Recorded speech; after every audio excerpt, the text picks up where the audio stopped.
അറിഞ്ഞില്ലേ നിങ്ങൾ? മുതലപ്പുഴയിൽ കേന്ദ്രമന്ത്രി ജോർജ് കുര്യനെതിരെ പ്രതിഷേധം. അഹന്തയ്ക്കും അന്തസ്സുകെട്ട പെരുമാറ്റത്തിനും ഇവർ വിധിച്ച ചെറിയ ശിക്ഷയാണിത്. മന്ത്രി ജോർജ് കുര്യൻ സംസാരിക്കുന്നതിനിടെ ആളുകൾ വേദി വിട്ടുപോയി. നീ എവിടെ പരിപാടി അവതരിപ്പിച്ചാലും ഇത് തന്നെയാണല്ലോ അതിന്റെ വിധി.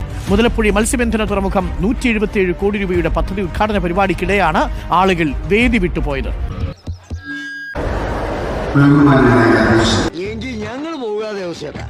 രണ്ട് വാക്ക് സംസാരിക്കുമ്പോൾ തന്നെ വേദിയുടെ പിൻവശത്ത് നിന്ന് കടലിരുമ്പ പോലെ ജനങ്ങൾ പുറത്തേക്ക് ഇറങ്ങിപ്പോകുന്ന കാഴ്ചയാണ് പിന്നാലെ കാണുന്നത്.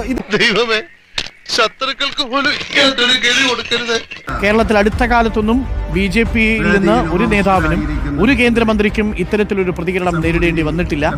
മാന്യമായിട്ട് പെരുമാറിയാൻ ഞാനും മാന്യനാ. മറ്റേ തരം കൊണ്ട് എന്റെ അടുത്ത് വന്നാലുണ്ടല്ലോ, ഞാൻ അതിനേക്കാൾ മറ്റവനാ. എല്ലാവരും ഓരോരുത്തരായിട്ട് സദസ്സിൽ നിന്ന് ഇറങ്ങിപ്പോകുന്ന കാഴ്ചയാണ് കണ്ടത്. എന്നെ നിങ്ങൾ അതിഥിയായി ക്ഷണിച്ചിരുത്തി ഇപ്പോൾ അന്യനാക്കി അപമാനിക്കാൻ നോക്കുന്നു. കത്തോലിക്ക സമൂഹത്തിന്റെ പ്രതിഷേധം എന്തായാലും കേന്ദ്രമന്ത്രി കൂടിയുള്ള ജോർജ് കുര്യന് കനത്ത ഒരു പ്രഹരം തന്നെയാണ്. ചുരുക്കം പറഞ്ഞ സോമനൂളയായി.